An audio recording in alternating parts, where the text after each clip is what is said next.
이 시간 하나님께서 우리에게 주시는 생명의 말씀은 시편 25편 1절에서 22절까지의 말씀입니다. 제가 하나님의 말씀을 봉독하겠습니다. 여호와여, 나의 영혼이 주를 우러러 보나이다. 나의 하나님이여, 내가 주께 의지하여 싸우니 나를 부끄럽지 않게 하시고 나의 원수들이 나를 이겨 개가를 부르지 못하게 하소서.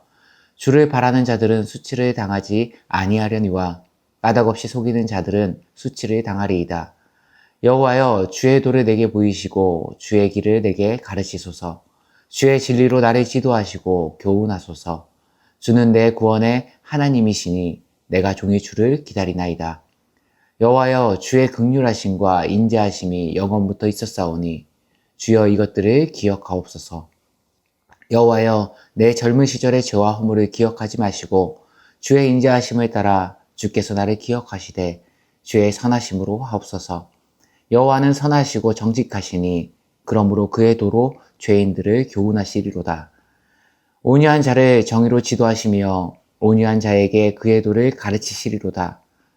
여호와의 모든 길은 그의 언약과 증거를 지키는 자에게 인자와 진리로다. 여호와여, 나의 죄악이 크오니 주의 이름으로 말미암아 사하소서. 여호와를 경외하는 자 누구냐?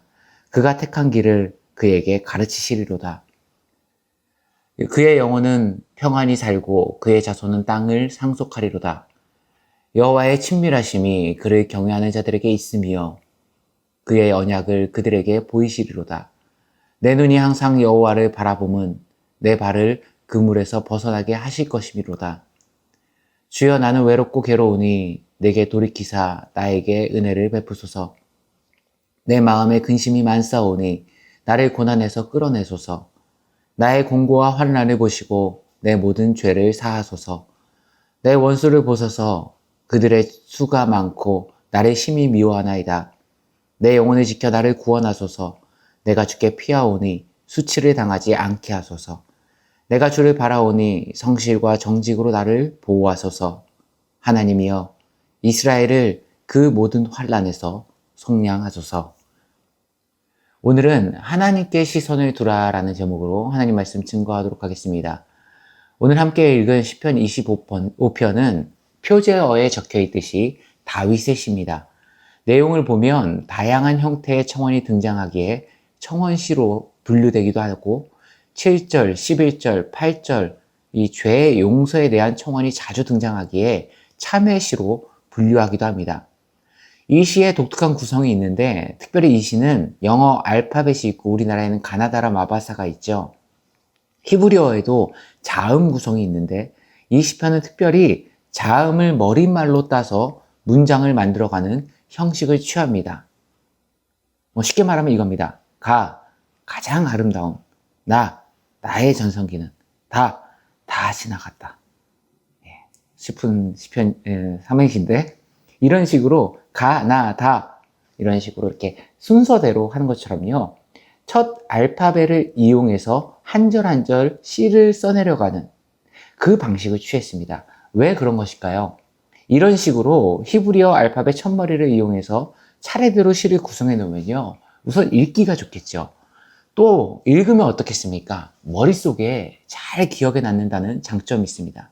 그래서 우리가 너무나도 잘 아는 시편 119편이나 오늘 시편 25편이 이런 알파벳을 순서대로 써내려가는 구성을 지니고 있습니다.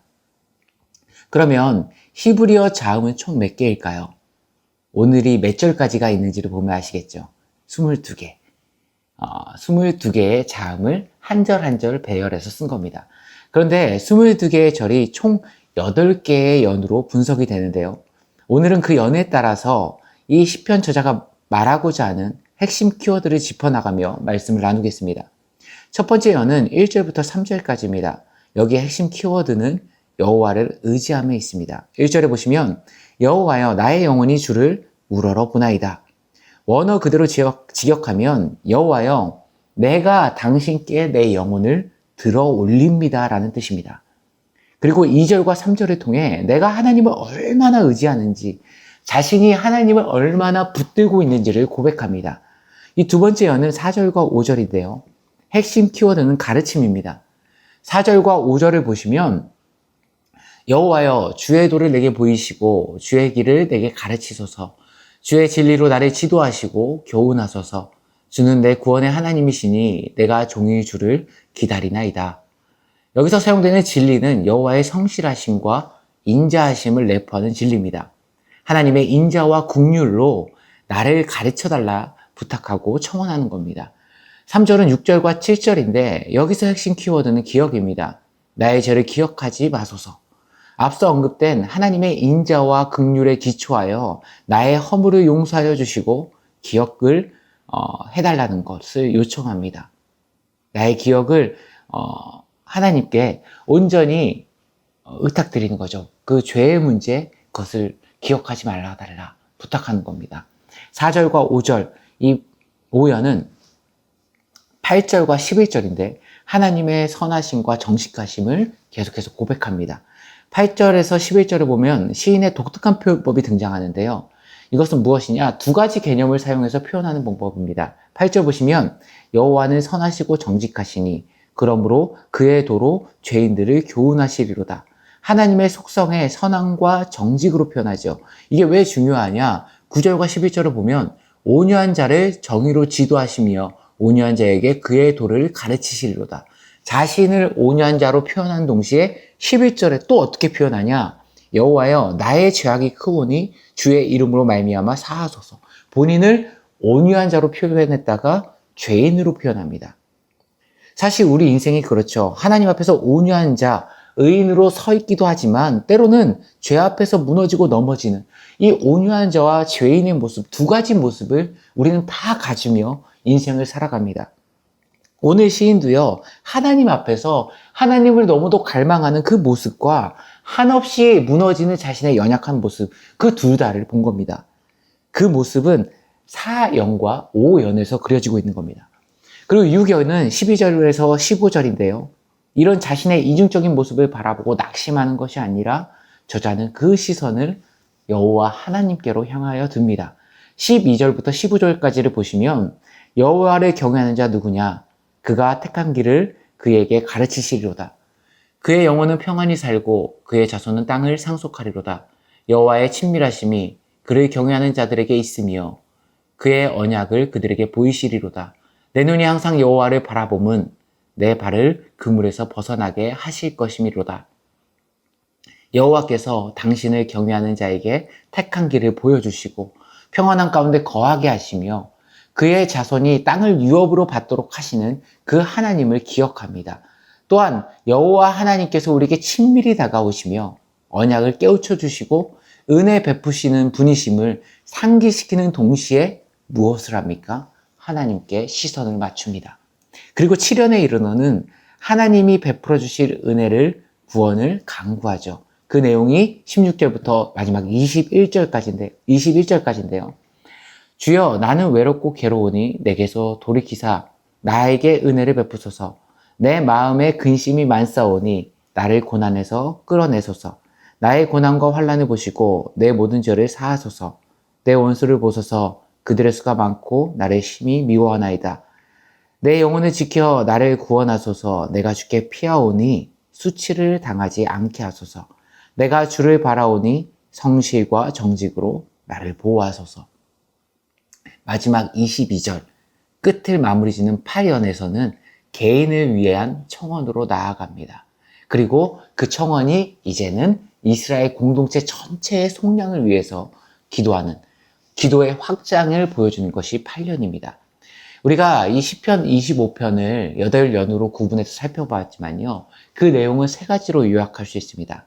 첫 번째, 하나님은 우리를 깨우치고 가르치시는 분이라는 겁니다. 우리를 성령으로 지도하셔서 우리가 의의 길로 설 수 있도록 지도하시고 깨닫게 하시는 그 분이라는 그것을 하나로 꼽을 수 있고요.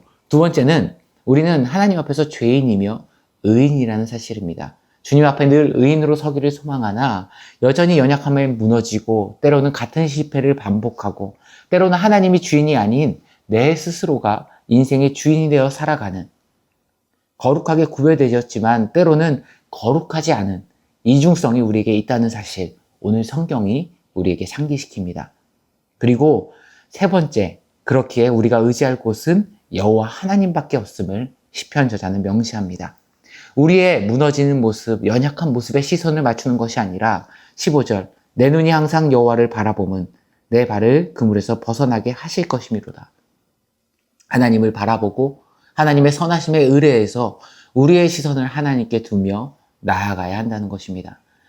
오늘 말씀을 정리하도록 하겠습니다. 우리에게 주어진 오늘을 살아갈 때 우리 역시 마음은 원이로되 육신이 연약함으로 의인이지만 죄된 모습으로 거룩한 백성이지만 때로는 거룩하지 않은 모습으로 인생을 살아가기도 합니다.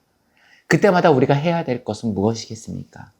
나는 항상 이래 절망하고 낙심하는 것이 아니라 나는 부족하나 우리 하나님의 은혜와 긍휼은 무궁하시니 그 하나님을 바라보며 다시 믿음으로 일어섭니다. 이 믿음의 고백이 우리에게 있어야 할 줄 믿습니다. 오늘 우리의 연약함이 아닌 하나님의 전능함에 시선을 두시는 주의 신실한 백성들 되시길 간절히 소망합니다. 기도하시겠습니다. 참 좋으신 하나님 아버지, 오늘 이 하루를 살아갈 때 나의 연약함, 나의 무너짐에 시선을 두는 것이 아니라 하나님의 전능함에 소망을 두는 하나님의 백성들 되게 하여 주옵소서. 때론 넘어지고 때론 부족하여도 하나님의 끝까지 사랑하심, 나를 붙드심을 기억하게 하시고 다시금 하나님 앞에 온전한 자로 설 수 있도록 우리의 믿음의 눈을 온전히 주님을 향해 주목할 수 있도록 주의 성령이 붙들어 주시고 함께하여 주옵소서. 이 모든 말씀 우리 주 예수 그리스도의 이름으로 기도드리옵나이다. 아멘.